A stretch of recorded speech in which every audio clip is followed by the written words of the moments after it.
সমর্থন করছেন সকলে? আজ থেকে আমাদের হুমায়ুন সরদার ওনার দায়িত্ব যে ওয়াকা ভাইকে ফেলে দিলেন।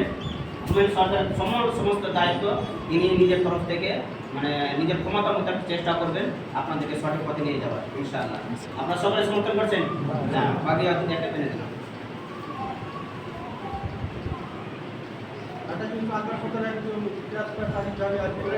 এটা হিসাব করে দেবেন আর দিলে আমাদের দেওয়া হবে ওটা হিসাব দিয়ে দেবেন।